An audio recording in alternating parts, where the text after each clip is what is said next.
ॐ ब्रह्मा मुरारे त्रिपुरान्तकारे भानु शशि भूमिसुतो बुधश्च गुरुश्च शुक्रः शनि राहुकेतवः सर्वे ग्रहाः शान्तिकराः भवन्तु। मैं सहायक प्रोफेसर डॉक्टर धर्मेंद्र तिवारी, वेद विभाग, जूथालाल संस्कृत महाविद्यालय, मझौलिया, पश्चिमी चंपारण। मैं आज शास्त्रीय प्रतिष्ठा तृतीय वर्ष में पढ़ाई जाने वाली हिंदू संस्कार में जो उपनयन संस्कार है उस पर हम लोग विचार विमर्श करेंगे। सबसे पहले हम लोग उपनयन संस्कार के बारे में विचार करेंगे कि उपनयन शब्द बना कैसे, उसका अर्थ क्या है, उसके उद्भव के बारे में, दीक्षा के प्रकार के बारे में, अन्य शास्त्रों के द्वारा उसका क्या प्रमाण है, वेदों के द्वारा क्या प्रमाण है, इत्यादि विषय वस्तुओं पर हम लोग उपनयन संस्कार के बारे में विचार विमर्श करेंगे। अब सबसे पहले एक उद्भव, उपनयन का उद्भव कैसे हुआ।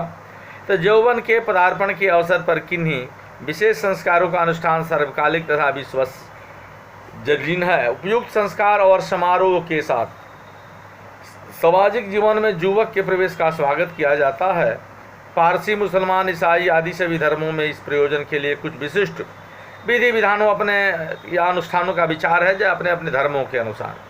संसार की असभ्य जातियाँ भी किसी न किसी विधि विधान से अपने समाज में पदार्पण करने वाले युवक का स्वागत करती हैं। ये विधि विधान उतने ही महत्वपूर्ण है जितना महत्वपूर्ण कोई भी अन्य सामाजिक संस्कार हो सकता है। जनसाधारण जाति के महत्व को समझने लगता है और वह सामुदायिक जीवन को किसी मूल्य पर सुरक्षित रखना चाहता है। तो नवविकसित सुमनों को अनुशासित किया जाता है जिससे वे सभ्यता व संस्कृति की रक्षा का भार वहन करने के योग्य हो सकें। आरंभिक जीवन का प्रत्येक अंग धार्मिक भावनाओं से ओतप्रोत था और धार्मिक अभिस्वीकृति द्वारा ही किसी समुदाय के कृत्य को मान्यता प्राप्त हो सकती थी। दीक्षा के प्रकार। विभिन्न धर्मों और जातियों में युवकों की सांस्कृतिक एवं सामाजिक दीक्षा के विभिन्न प्रकार हैं। कतिपय असभ्य जातियों में उनकी सहन शक्ति की परीक्षा द्वारा युवकों को समुदाय में दीक्षित किया जाता है। किन्हीं विशेष समुदाय में लड़कियों को अस्थायी एकांतवास द्वारा दीक्षित किया जाता है। इस्लाम में कुछ वन्य जातियों में किसी विशेष अंग का भंग कर युवक को समुदाय में प्रविष्ट किया जाता है। इस्लाम में अभी भी शिश्न के चमड़े का अग्रभाग काट कर समाज में दीक्षित किया जाता है। हिंदुओं में दीक्षा कैसे की जाती है भाई। तो व्यक्ति को समाज की पूर्ण सदस्यता प्राप्ति के में समर्थ बनाने और प्राचीन हिंदुओं द्वारा आयोजित शिक्षा व्यवस्था दीक्षा विषयक आदिम धारणाओं की तुलना में अत्यधिक उन्नत थी।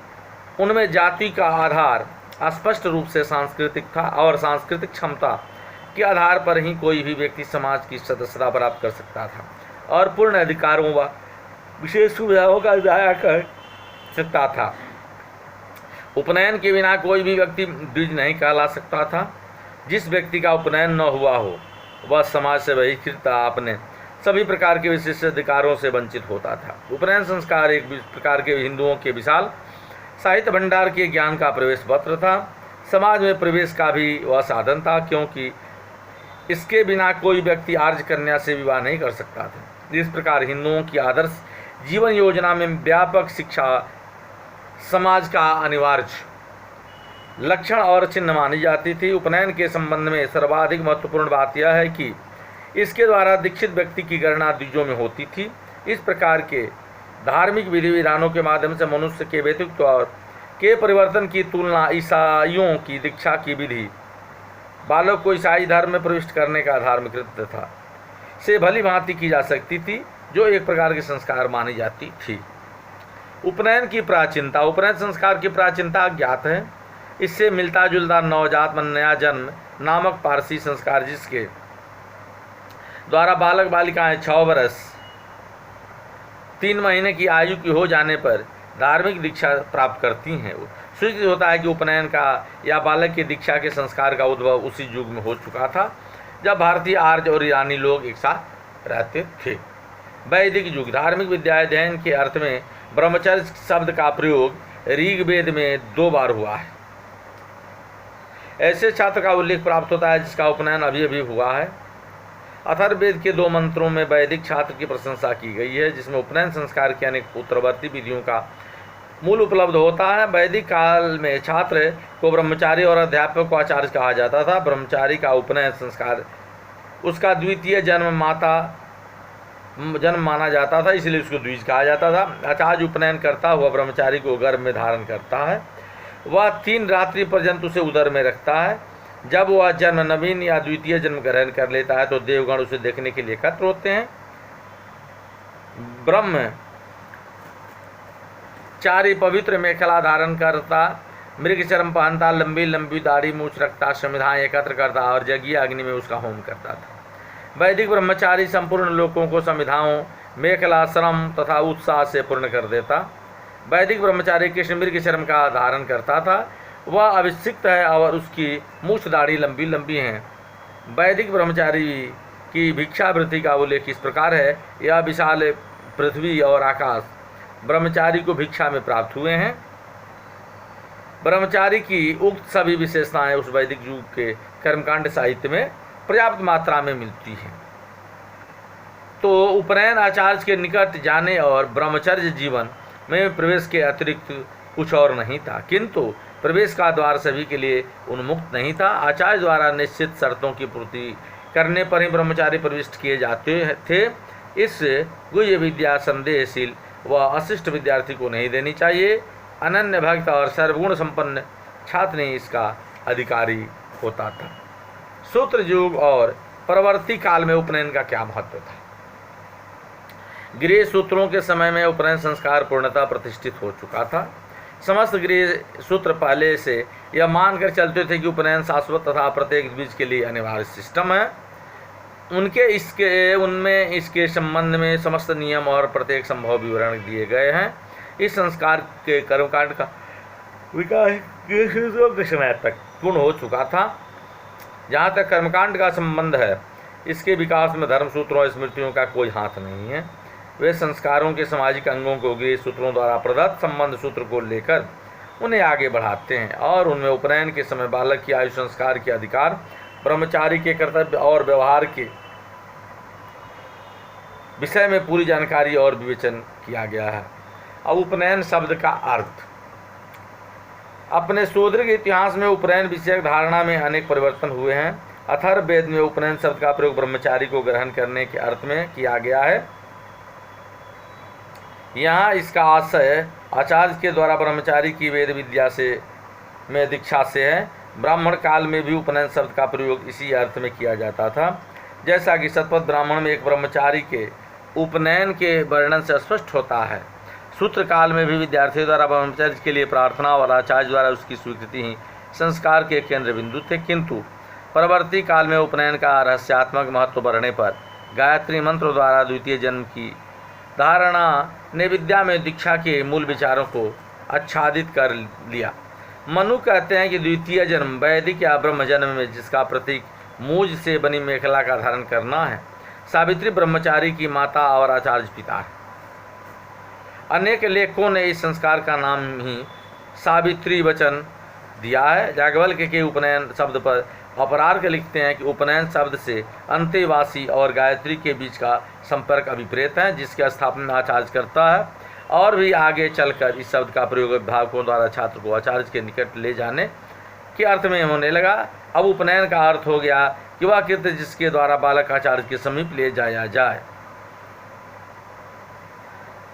जो द्विजन्मा के विवाह के पूर्व किसी समय भी किया जा सकता था उपनयन संस्कार, इस अर्थ में इसे जनेऊ कहा जाता है लोक भाषा में, जिसका अभिप्राय उस संस्कार से जिनमें बालक को जो यज्ञोपवीत पहनाया जाए। उपनयन संस्कार का प्रयोजन क्या है? इस संस्कार के प्रयोजन में भी अनेक परिवर्तन हुए। मूलतः शिक्षा ही इसका मुख्य प्रयोजन था और छात्र को आचार्य के समीप ले जाने का कर्म कांड गौण। उपनयन केवल पहले पहल छात्र के गुरु के निकट जाने पर ही नहीं संपन्न होता था, अपितु वेद की किसी भी शाखा का अध्ययन आरंभ करते समय बार बार इसका अनुष्ठान करना पड़ता था।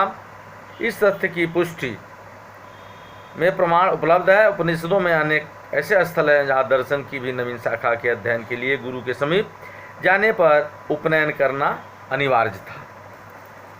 अब आयु, उपनयन संस्कार के संबंध में विचारणीय प्रथम समस्या थी कि किस आयु के बालक को उपनयन किया जाए। गृह सूत्रों में प्रतिपादित तथा परवर्ती आचार्यों द्वारा अनुमोदित साधारण नियम यह था कि ब्राह्मण का उपनयन आयु के 8वें वर्ष, क्षत्रिय का 11वें वर्ष, वैश्य का 12वें वर्ष में करना चाहिए, क्योंकि ब्राह्मणों, क्षत्रियों और वैश्यों की सावित्री क्रमशः 8, 11 और 12 अक्षरों की होती है। अतः ब्राह्मणों ने उन्हीं के आधार पर 3 उच्चतर वर्णों के उपनयन की आयु और 11 वर्ष निश्चित कर दी। वे अपने मत से पुष्टि के लिए मेधातिथि के और भी मित्रोदय को उद्धृत करते हैं। कतिपय अन्य विद्वानों के अनुसार यह भेद ब्राह्मणों की बौद्धिक उच्चता पर आधारित था।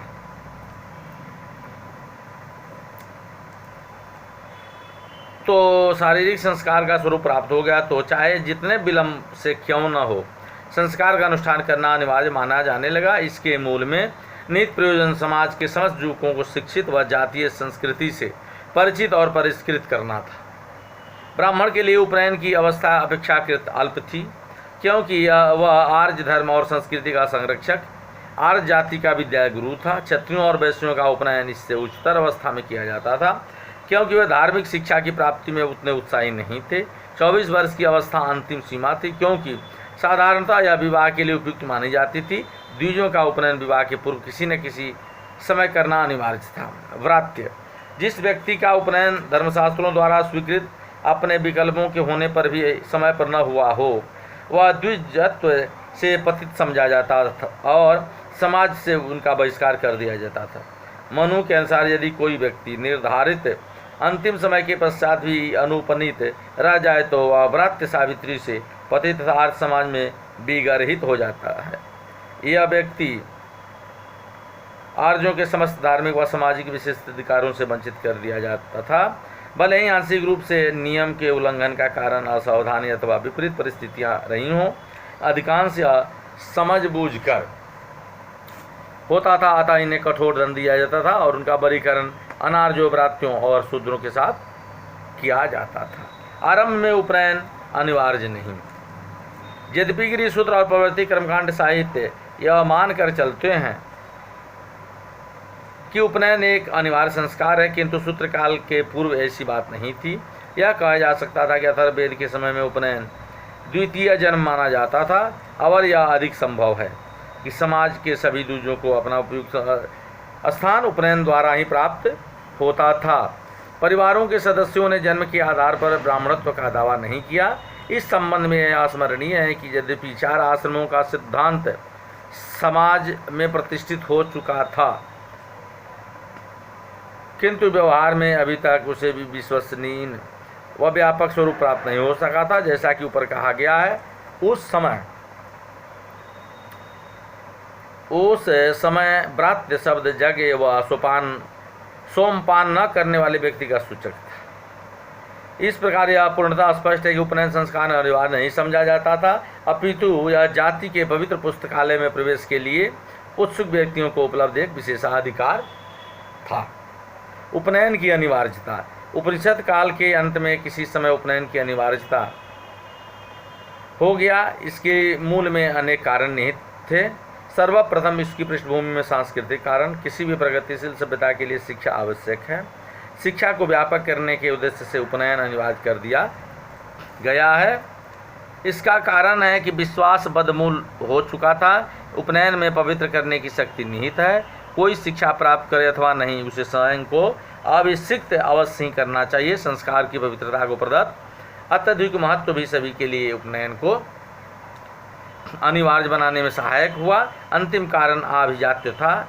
अभिजात वर्ग के समक्ष अपने चारों विद्यमान सामान्य जनों से स्वयं को विशिष्ट भिन्न रखने का प्रश्न भी विद्यमान था। अनिवार्यता के अवांछनीय परिणाम। जब उपनयन एक अनिवार्य संस्कार हो गया तो लोग इसका यथार्थ प्रयोजन भूल गए तथा इसके अनेक घातक परिणाम हुए। प्राचीन काल में जब कि यह एक विशुद्ध शिक्षा संस्कार था, शिक्षा के लिए जन्म से अयोग्य व्यक्तियों को उपनयन का विशेषाधिकार प्राप्त नहीं था, किंतु जब यह दैहिक संस्कार के रूप में परिणित हो गया तो इस मत का प्रतिपादन किया जाने लगा कि मूक, बधिर तथा अंधे आदि को भी उपनयन का संस्कार करना था, सबके लिए अनिवार्य हो गया। अब मध्य युग में उपनयन की आंशिक उपेक्षा। जब हिंदुओं पर वैदिक संस्कृति का कठोर नियंत्रण था, उस समय तक उपनयन की अनिवार्यता का नियमित रूप से पालन किया जाता था, किंतु भारतीय इतिहास के मुस्लिम काल में हिंदू धर्म को गंभीर आघात लगा। उनका धार्मिक जीवन संकटपूर्ण हो गया और उनके उच्च तथा समृद्ध क्षत्रिय और वैश्य परिवार साधारण कृषकों की स्थिति को प्राप्त हो गए। यह मत प्रचलित था कि कलियुग में क्षत्रिय और वैश्य हैं ही नहीं। यद्यपि यह विचार व्यापक रूप से मान्य हो सका, किंतु अनेक प्रदेशों के अधिकांश क्षेत्रों तथा वैश्यों ने उपनयन संस्कार का त्याग कर दिया। किंतु 19वीं सदी से परंपरावादी तत्वों के सांस्कृतिक पुनर्जागरण के परिणाम स्वरूप वे पुनः उपनयन संस्कार संपन्न करने के विषय में विशेष ध्यान देने लगे। बालक को आचार्य के निकट कौन ले जाए? एक अन्य विचारणीय प्रश्न था कि बालक को आचार्य के समीप कौन ले जाए। तो प्राचीन काल में ब्राह्मण परिवारों में पिता पुत्र को पढ़ाता था, अतः इस समस्या पर विचार करने की आवश्यकता नहीं थी, किंतु ब्राह्मणेतर बालक ब्राह्मण आचार्यों के समीप ले जाए जाते थे। इसके अतिरिक्त जब शिक्षा विकसित हुई तब अध्यापन कला का विशेषीकरण हो गया और ब्राह्मण बालक भी अध्ययन के लिए योग्य आचार्यों के निकट जाने लगे। आचार्य का चुनाव। आचार्य का चुनाव कुछ निश्चित सिद्धांतों द्वारा प्रेरित होता था। यथासंभव श्रेष्ठतम आचार्य प्राप्त करने का यत्न किया था, क्योंकि उपनयन का उद्देश्य ज्ञान की प्राप्ति था, अच्छे चरित्र का निर्माण था। यदि आचार्य स्वयं ही ज्ञान संपन्न तथा उच्च चरित्र का व्यक्ति न होता तो विद्यार्थी के जीवन का निर्माण नहीं कर सकता था। अतः कुलीन, विद्वान तथा आत्मसंयमी आचार्य की कामना की जाती थी। विधि विधान तथा इसका महत्व। आरंभ में उपनयन संस्कार अत्यंत साधारण था। प्राचीन काल में जबकि ब्राह्मण कुलों में वेद का अध्ययन एक पीढ़ी से दूसरी पीढ़ी तक क्रमबद्ध चलता रहा, पिता स्वयं ही गुरु का कार्य करता था, अतः निश्चय ही उसके साथ बरती जाने वाली औपचारिकताएं स्वभावतः सीमित रहती थी। पिता का अति प्राचीन आचार्यत्व उस पुराण कथा से भी सिद्ध होता था। समय संस्कार संपन्न करने के लिए कोई शुभ समय नियत कर लिया जाता था। साधारणतः उपनयन उस समय होता था जब सूर्य उत्तरायण में रहता था, किंतु वैश्य बालकों के लिए दक्षिणायन भी विहित था। विभिन्न वर्णों के लिए विभिन्न ऋतुएं निश्चित थीं। ब्राह्मण का उपनयन बसंत में, क्षत्रिय का ग्रीष्म में, वैश्य का शरद ऋतु में तथा रथकार का उपनयन वर्षा ऋतु में होता था। ये विभिन्न ऋतुएं विभिन्न वर्णों के स्वभाव का व्यवसाय है। आयोजनाएं। संस्कार संपन्न होने के पूर्व उपनयन के लिए एक मंडप का निर्माण किया जाता था। माघे मासी महाधनो धनपति प्रयाजुतः फाल्गुने मेधावी भवति व्रतोपनयने चैत्रे च वेदान्वितः। तो सर्वाधिक शुभ देवता गणेश का आराधना तथा श्री लक्ष्मी, धात्री, मेधा, पुष्टि, श्रद्धा और सरस्वती आदि अन्य देवियों का पूजन किया जाता था। और उपनयन के पूर्व रात्रि को बालक के शरीर पर हल्दी के द्रव का लेपन किया जाता था और एक चांदी की अंगूठी बांध दी जाती थी। इसके पश्चात उसके संपूर्ण रात्रि पूर्ण मौन रहकर व्यतीत करना पड़ता था। सहभोज। दूसरे दिन प्रातःकाल अंतिम बार माता और पुत्र के साथ भोजन करते थे। यह हिंदू संस्कार में एक असाधारण विधि थी। डॉक्टर अल्तेकर के अनुसार यह बालक के अनियमित जीवन के अंत का सूचक था तथा बालक को यह स्मरण कराया जाता था कि वह यह दायित्वहीन शिशु नहीं रहा, अब से उसे व्यवस्थित जीवन व्यतीत करना पड़ता था। स्नान। भोज के पश्चात माता पिता बालक को उस मंडप में ले जाते थे जहाँ आवहनीय अग्नि प्रदीप्त रहता था।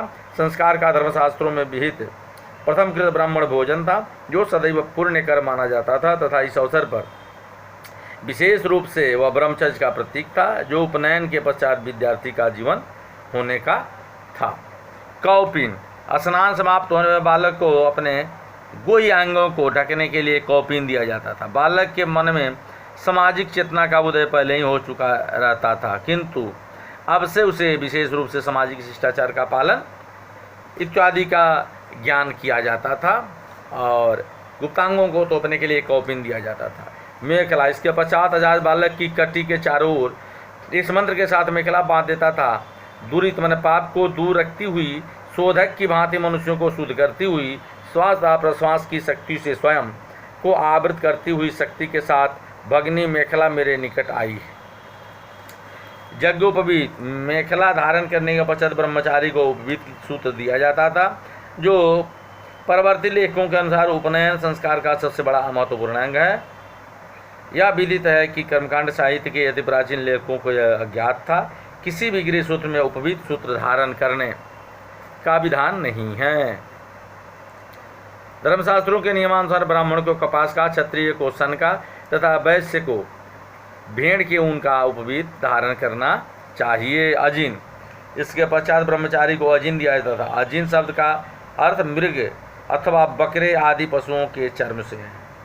प्राचीन काल में पशुओं के चर्म का वस्त्र के रूप में प्रयोग अजिनवासिन इस विशेषण के सूचक था तथा चर्मकारों के व्यापार का उल्लेख मिलता है। दंड, आचार्य विद्यार्थी को एक दंड भी देता था, जिसे वह इस वचन के साथ स्वीकार करता था कि मेरा दंड जो मुक्त वायुमंडल में भूमि पर गिर गया, मैं दीर्घायुष्य, वर्चस्व तथा सुचिता के लिए उसे पुनः ग्रहण करता हूँ। प्रतीकात्मक कृत्य, प्राचीन काल में विद्यार्थी जीवन की आवश्यकताओं से बालक पूर्णतः सुसज्जित होने पर आचार्य द्वारा ब्रह्मचारी को अपने संरक्षण में लेने के पूर्व कतिपय प्रतीकात्मक कृत्य संपन्न किए जाते थे। उनमें प्रथम कृत्य इस प्रकार था कि आचार्य अपनी बधी हुई अंजलि में जल लेकर उस विद्यार्थी की बधी हुई अंजलि में एक मंत्र के साथ छोड़ देता। यह शुचित्व का प्रतीक था। हृदय स्पर्श, इसके पश्चात आचार्य शिष्य के दाहिने कंधे की ओर पहुंचकर मैं अपने व्रत में तेरा हृदय धारण करता हूँ, तेरा चित्त मेरे चित्त का अनुगामी हो आदि शब्दों के साथ उसके हृदय का स्पर्श करता था। अस्मारोहण, तब ब्रह्मचारी से इस अस्मारोहण पर आरूढ़ हो, तुम इसी के समान स्थिर हो, तुम शत्रुओं के पदाक्रांत कर उनको पराजित कर। इन शब्दों के साथ अस्म या प्रस्तर खंड पर आरूढ़ होने के लिए कहा जाता था। आचार्य द्वारा विद्यार्थी का स्वीकरण, अब आचार्य द्वारा विद्यार्थी की वास्तविक स्वीकृति का कृत्य आरंभ होता था। ब्रह्मचारी, आचार्य ब्रह्मचारी का दाहिना हाथ धारण कर उसका नाम पूछता था। बालक उत्तर देता था, श्रीमान मेरा नाम अमुक है।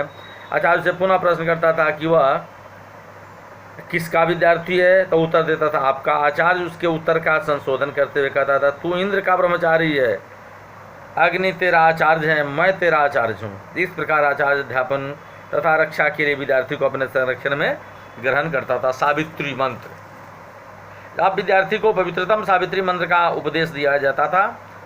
यदि बालक में उसे उस दिन समझने की योग्यता न होती तो उसका उपदेश 1 वर्ष, 6 माह, 24 दिन, 12 दिन अथवा 3 दिन के पश्चात किया जाता था। आहवनीय अग्नि, गायत्री मंत्र के उपदेश के पश्चात यज्ञीय अग्नि को प्रथम बार प्रदीप्त करने तथा उसमें आहुति डालने का कृत्य किया जाता था। इस अवसर पर उच्चारित मंत्र शैक्षणिक दृष्टि से नितांत महत्वपूर्ण थे। भिक्षा, इसके पश्चात विद्यार्थी भिक्षा मांगता था। यह संपूर्ण विद्यार्थी पर्यंत उसे निर्वाह के प्रमुख साधन से भिक्षा का विधिवत आरंभ था। उपनयन के दिन वह माता तथा अन्य संबंधियों से भिक्षा मांगता था जो उसका प्रतिषेध न करें। शिष्टाचार की दृष्टि से यह आवश्यक था कि ब्राह्मण ब्रह्मचारी अपनी प्रार्थना के आरंभ में, क्षत्रिय मध्य में और वैश्य अंत में गृह स्वामिनी के लिए भवती शब्द का प्रयोग कर भिक्षा मांगे। नवीन तत्व, कतिपय नवीन तत्व जिनमें धर्मशास्त्र अपरिचित हैं उपनयन संस्कार में समाविष्ट हो चुके हैं। त्रिरात्र व्रत, उपनयन संबंधी विधि विधानों की समाप्ति पर विद्यार्थी 3 दिन पर्यंत कठोर संयम के व्रत का पालन करता था, जिसे त्रिरात्र व्रत कहते थे। नवजुग का उदय, जिस समय उपनयन विद्यार्थी के जीवन के आरंभ में संपन्न होने वाला एक सजीव संस्कार था, उस समय निश्चित ही इसके फलस्वरूप अत्यंत प्रभावकर वातावरण उत्पन्न हो जाता रहा होगा। यह उपनीत बालक के जीवन में एक नवीन अध्याय के आरंभ का सूचक था। बालक अब निरा शिशु नहीं रह जाता था, वह कठोर और पूर्ण शासन के लिए जीवन में प्रवेश करता था। संस्कार के उक्त प्रतीकों तथा शिक्षा के अनुरूप व्यवहार करने पर उसका संसार के दायित्वों को वहन करने में समर्थपूर्ण मनुष्य तथा एक सफल विद्वान बनना निश्चित था। मैं इसी के साथ अपनी वाणी को विराम देता हूँ। जय हिंद, जय भारत, धन्यवाद।